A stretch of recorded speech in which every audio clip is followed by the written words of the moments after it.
pat on the back for your magnificent support. So now I'd like to introduce our first speaker, which is Jed.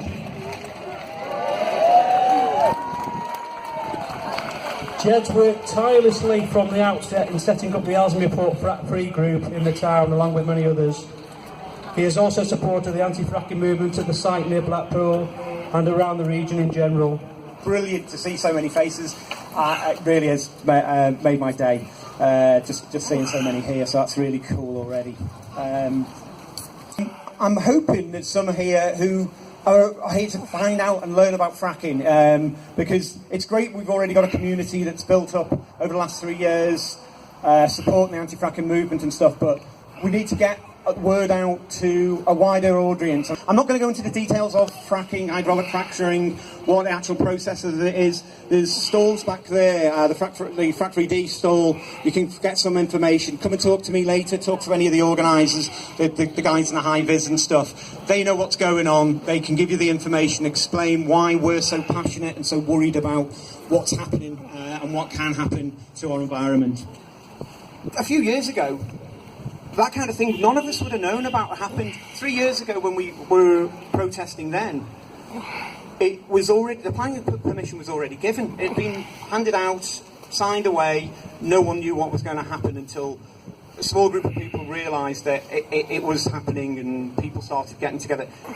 This time, with this planning application, we had people watching what was happening, what applications were being put through, and we had people going to the site in Merseyston Road and walking past, walking the dog. It's a cul-de-sac, no one ever goes down there, you'd never know anything was happening.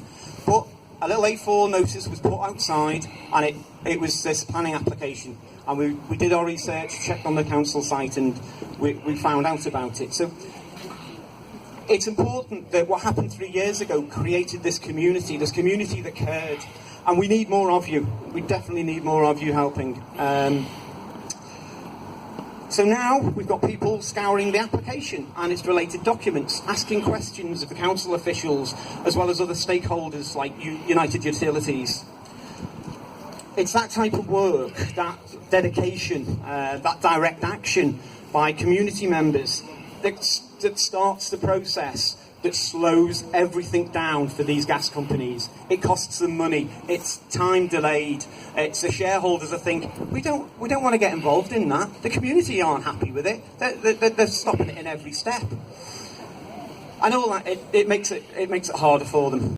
The facilities our town has to offer, and you don't get too cold standing out here today, but we've got a great lineup of speakers who are going to hopefully entertain and inform you today, because it's obviously a very, very important subject. We know it's a subject that has galvanised communities up and down the country, and Ellesmere Port is no different in that respect. So we've got a very clear message that we want to send out today, and I think the number of people here has reinforced what this community's feelings are in respect of that. So I'm not going to repeat all the very technical details that we've had already today, and of course you've got the stands at the back on the reasons why we don't like the proposals that are coming forward on fracking, but we do know that this isn't just individual campaign groups who are saying these things. This is coming from some very senior sources. So about 2.5 years ago, the House of Commons Environmental Audit Committee did a report on fracking, and they were pretty damning about the proposals. In particular, they were concerned about the impact on water, also the impact on air quality, and also biodiversity. Those things alone should be enough for us to want to stop these plans. However, the big challenge, I think, and this is where the whole strategy from the government is fundamentally wrong, is that they are focusing on fracking in terms of filling the possible energy gap that we're going to see over the next few years, when actually we should be, of course, looking to invest in renewables. Now, we know that our climate change commitments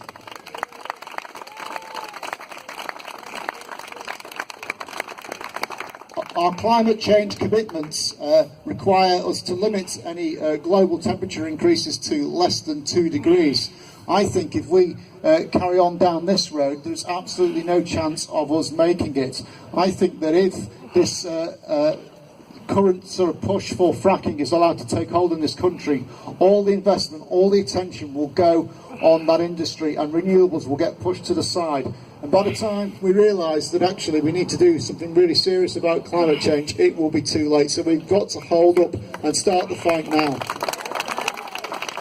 Just mentioned it in his speech, and it's took me back to when I used to live here a few years ago, before I'd even thought about becoming an MP. And I remember getting involved in our local Labour Party branch when we first heard about fracking in this area, and I wrote an article called Frack Off. And a lot of our Labour Party members were a bit worried that people might get the wrong impression about us, but it got printed anyway and it got circulated in the area. But I'm sad to say that I think it's about 6 years on from when that article was written, we're still facing this issue in this area today. Now, I'm the Shadow Secretary of State for Business, Energy and Industrial Strategy, as you've heard. Say that after a couple of glasses of wine, quickly. And I can categorically state that when Labour is in power, our position on fracking is quite simple. We're going to ban it. No ifs, no buts, a full ban on fracking. What we wanted those to do in time was to start investing in energy generation, community energy generation, like they have in places like Denmark, in Germany, so that we have the potential of having towns like Ellesmere Port, or even cities like Manchester and Liverpool becoming self-sustainable in terms of their renewable energy generation, because that is possible. And we want it to be low cost, and we want people to have real democratic control over their energy infrastructure and generation.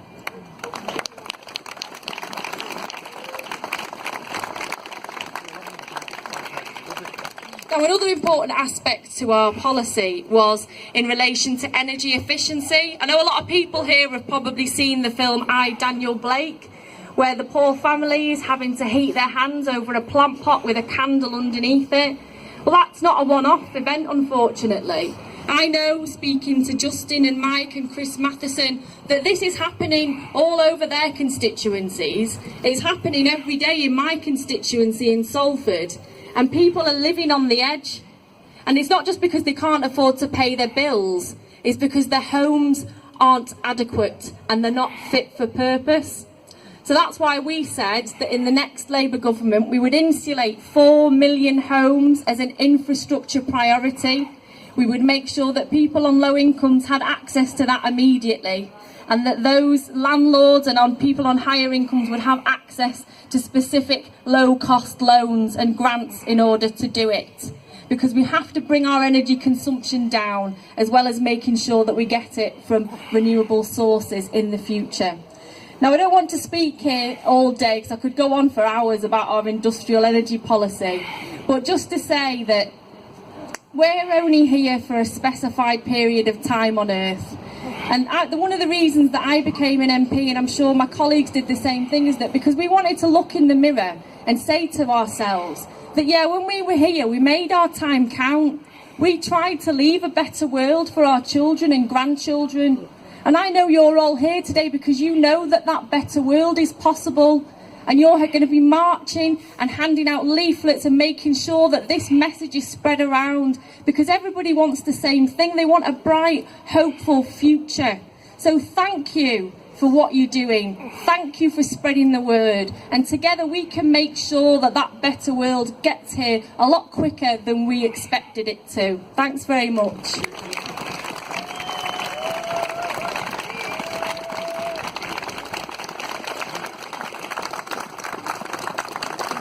Thank you. Thank you. Hi, and first of all, thank you very much for coming. I mean, the turnout today shows just how united this community is against fracking. So, thank you very much. And of course, this has been a long fight, and the fight will continue until they do frack off. So, in June, Weaver Vale, for the first time in 7 years, elected a Labour MP, and that Labour MP happens to be me. And part of the reason that they elected me and gave my comrades such as Chris Matheson, a wonderful majority of nearly 10,000, and the wonderful MP Justin Madders with an increased majority, is because of you people here in our communities and beyond. Because we sent a message to the Tory fox hunting frackers that enough is enough.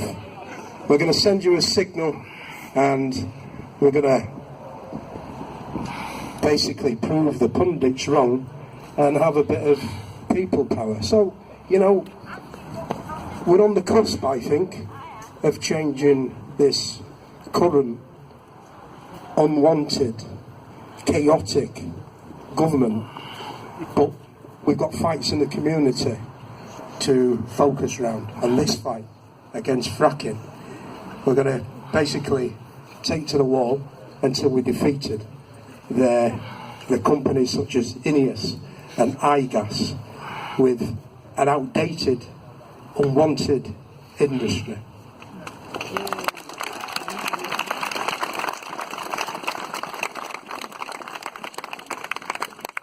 Our policy is to local Labour MPs. Labour is against fracking. No ifs, no buts and maybes. And what a contrast that is with the Tories, who every week is showing that they're the pro-fracking party from top to bottom. Who's been working tirelessly in the campaign against fracking in the area for many years. But Colin is one of the key organisers of today, so he's been far too busy making sure things run smoothly to take to the podium. So here I am. I'm not really quite sure why I'm here, except possibly because, like all of you, I care about the place I live. I care about my children and my grandchildren, and I care particularly about the future of my grandchildren and the kind of world that they are going to live in. I've had connections with Ellesmere Port. I've had family in the area since the 1960s. And we've heard from Jed, we don't want fracking here. We don't need fracking here in Cheshire or indeed anywhere else in the UK. And what's more, we shouldn't be fracking anywhere if we are serious about mitigating the effects of climate change. As we've already heard, we should be leaving 2/3 of known fossil fuels in the ground. We shouldn't be looking beneath our feet to find even more supplies of this dirty fuel. We don't want fracking because it's a risky and polluting industry, and we especially don't want it in Ellesmere Port, which, like many communities in North Cheshire, have borne the brunt and carried the risk for one polluting industry after another for far too long.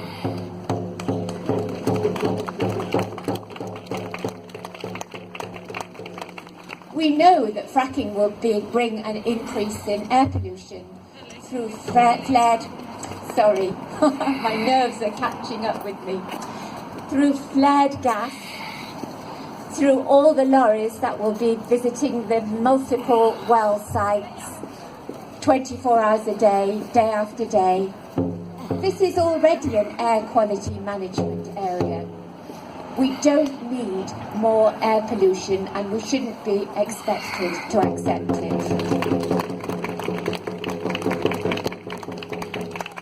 We know from the experience of communities in the United States who live near fracking wells that there is also the impact of water pollution. Chemicals from fracking can leak into aquifers, which affects drinking water, and also into groundwater, which affects agriculture, impacting on crops and livestock, and ultimately human health. We don't want fracking, and we don't need it. We don't need it because a sensible, realistic energy policy, which combines investment in renewables with saving energy, can meet our energy needs for the future, without blighting the lives of our children and our grandchildren. She's led the way in the anti-fracking movement in Lancashire and beyond. She's always been so generous with her time whenever needed to speak about the issue of fracking. She has put her life on hold to fight this industry. Please welcome Tina Louise over the moment.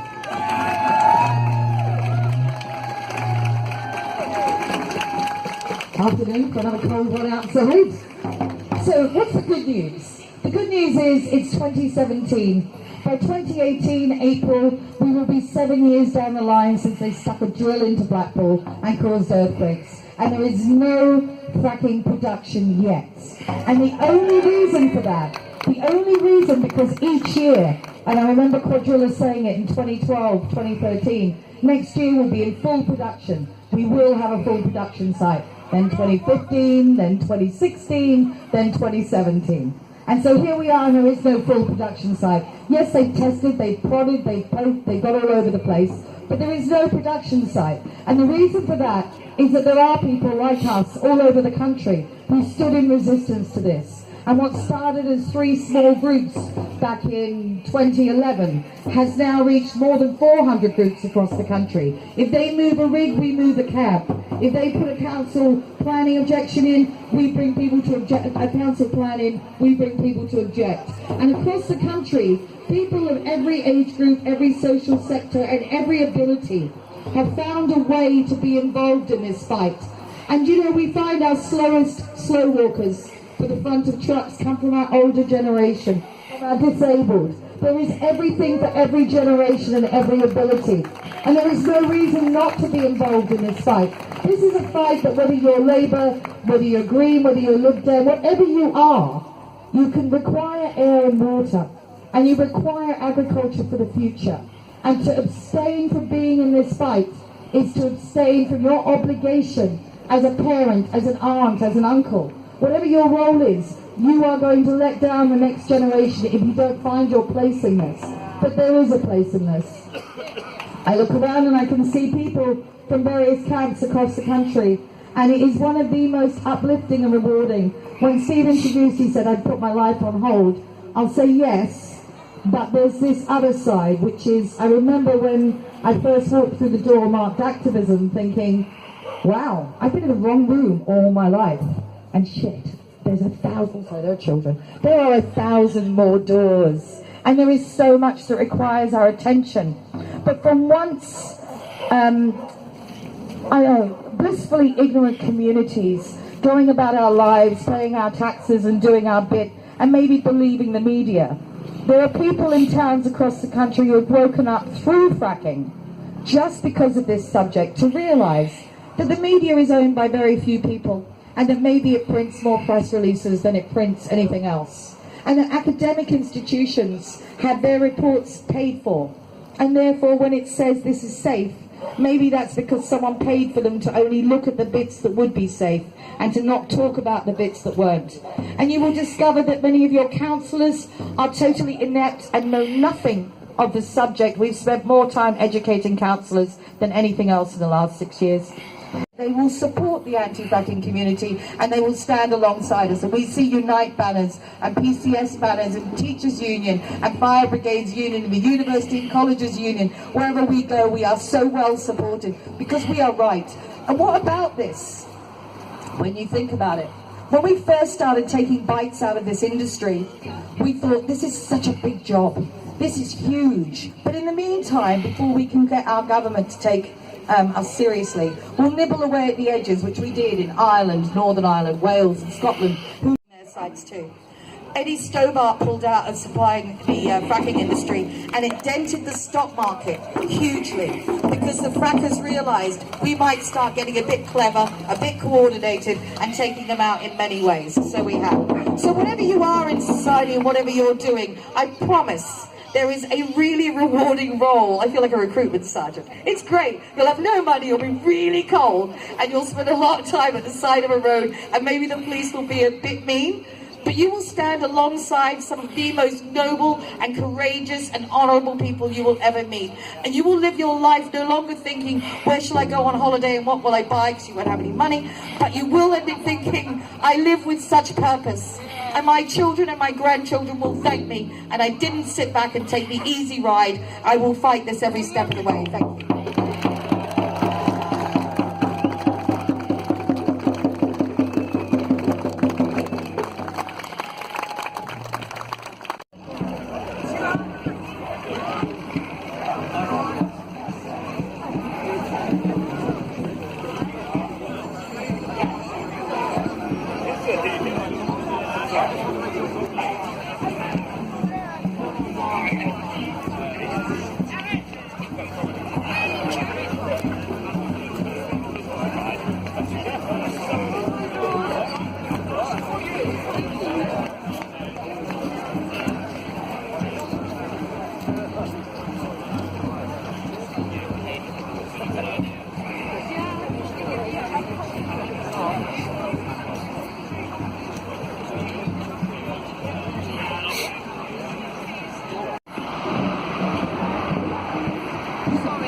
All right. Same thing.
Yeah, Michael.